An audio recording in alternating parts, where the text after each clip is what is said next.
Hi guys, that's Gianpaolo Lorusso speaking for a new edition of the 10 PPC News-Parade of the third week of January 2026.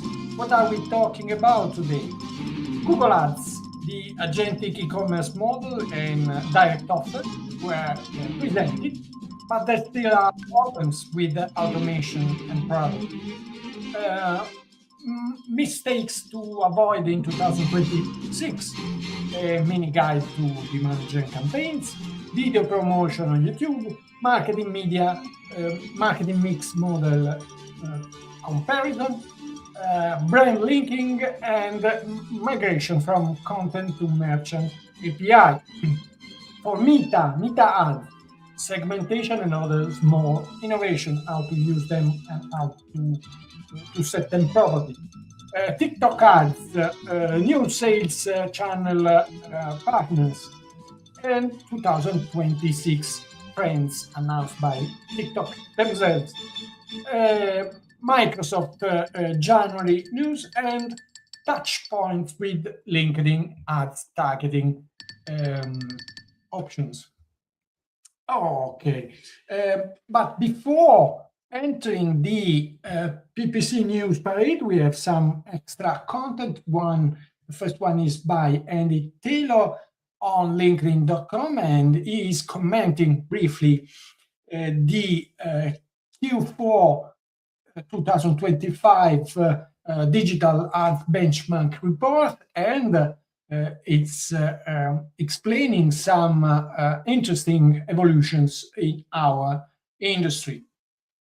The second extra post is by Microsoft, and it's the regular update of what is has been released in and will be released in January on performance market campaigns and other minor updates in Microsoft advertising. The third one is a little more problematic for us as advertisers, because Riva Minkoff on LinkedIn.com has shared what happened to MCC, so an account manager which was hacked, even if it was protected by a double-factor authentication. So this is quite worrying, and a lot of people is reporting this hackers exploit in Google Ads. So be very, very careful, even when you don't perfectly recognize the where a message come from. TikTok has announced the trends for 2026 for marketers involved in the platform, and so we'll see if they will effectively modify the way are driven in the platform. But let's start with the news number 10.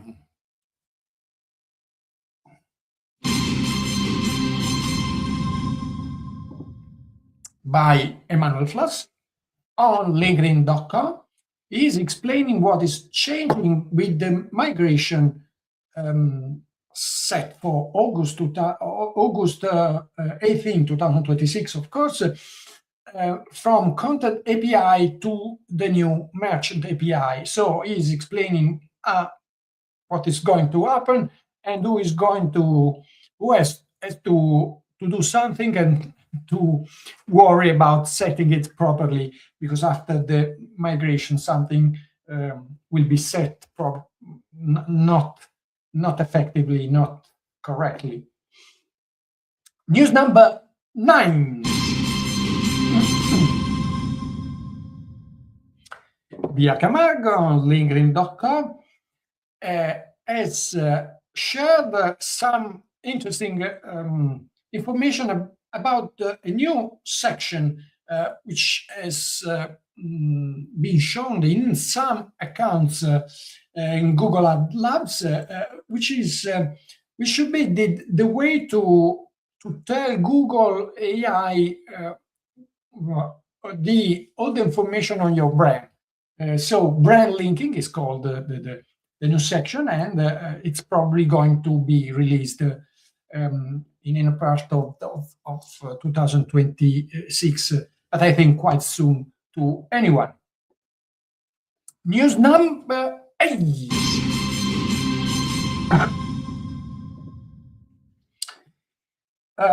Very nice post by Benjamin Werner on searchengineland.com.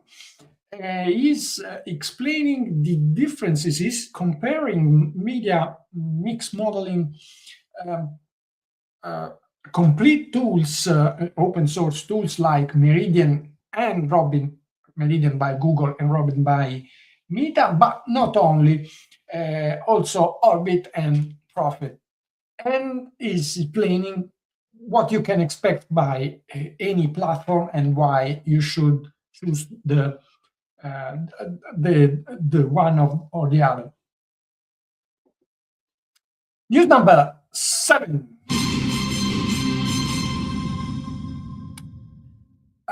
YouTube adds new options in promoting videos directly into YouTube itself. So it was a simplified way to push for video contents. Now it's been enriched with some other options, which was previously available only in Google Ads. Let's see if this option will remain in YouTube or being or simply move to Google Ads. It's probably a marketing move to push for content creators to use ads. So it's probably, in my opinion, it's likely to remain there. News number 6.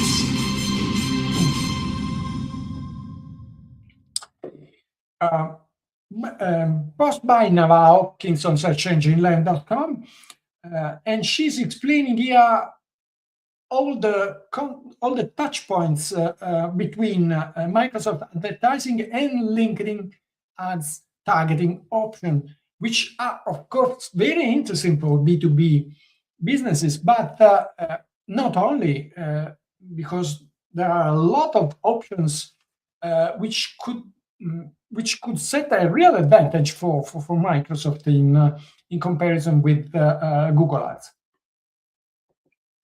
News number 5.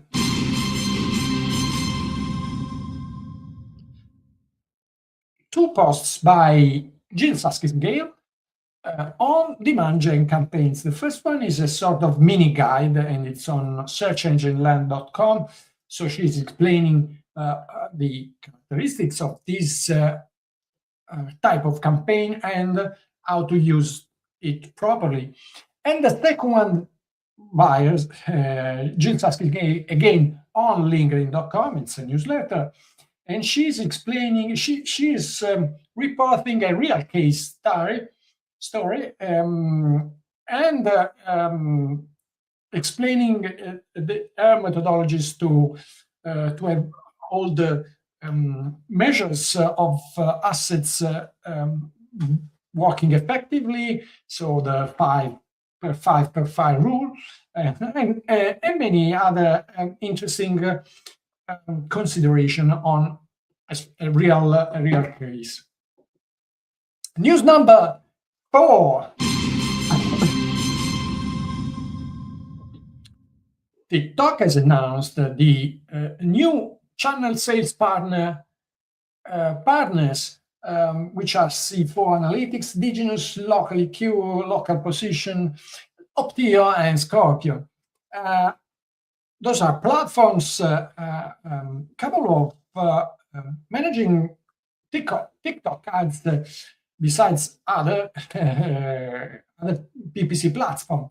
So this is very interesting because probably it's going to the number of these partners is going to increase, and they will be interesting for someone already using them, of course, instead of learning how to set the campaigns directly in LinkedIn. News number 3.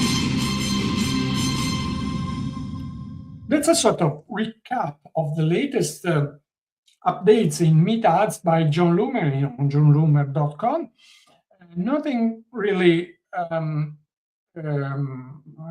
strange in this post, apart the fact that last week we already highlighted the breakdowns by attribution and conversion count, but there are also some other things in this post which have been enriched by John with some personal and real cases consideration.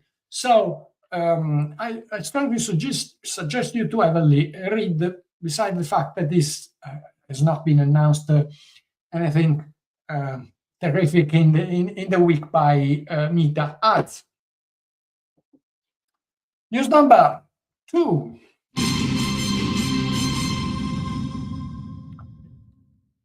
Brad Geddes on SearchEngineLand.com is explaining which are the 10 most problematic, the biggest mistakes on Google Ads to avoid in 2026. And I would subscribe to each point of this top 10, starting from conversion tracking problem to matching types, ad strength, suggestions, tips by the platform, automatic recommendations, and so on. That's a very interesting recap. And if I would have done it myself, it wouldn't be so much different from the one by Brad. News number 1.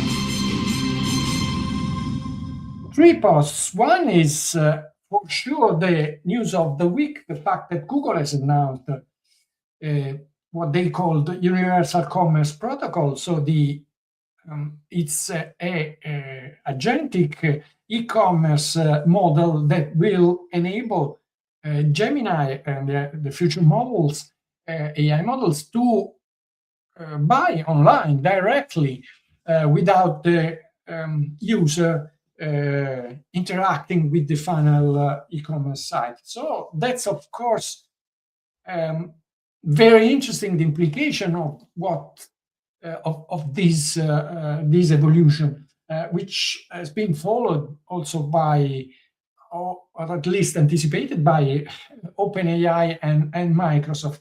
So all the big tech are going in this direction, and we probably will probably buy things online simply asking them to an AI agent, and it's not even certain that we will see the site in which they are promoted. The second thing posted by Google, again, the first thing was the link I was suggesting to read was a comment by Alex van der Poel on LinkedIn on this news. The second is by Ginny Marvin, so it's a recap of the news. In the first comment, you will see the official release by Google, and it's called Direct Offers. Is a sort of automatic offer matching with our users, with the users of an e-commerce. But the problem here is that this automatic matching is already problematic even for products. Imagine for offers. And a post by Emanuel Flossi on feedarmy.com is explaining why Google is failing a lot of time in importing products automatically in the merchant center, and which are the problems linked to this wrong imports. So we are going that way, but the way is still long. This is all for this week. If you made the ROI video, and if you like this PPC News Parade, please like, comment, or share it. Ciao!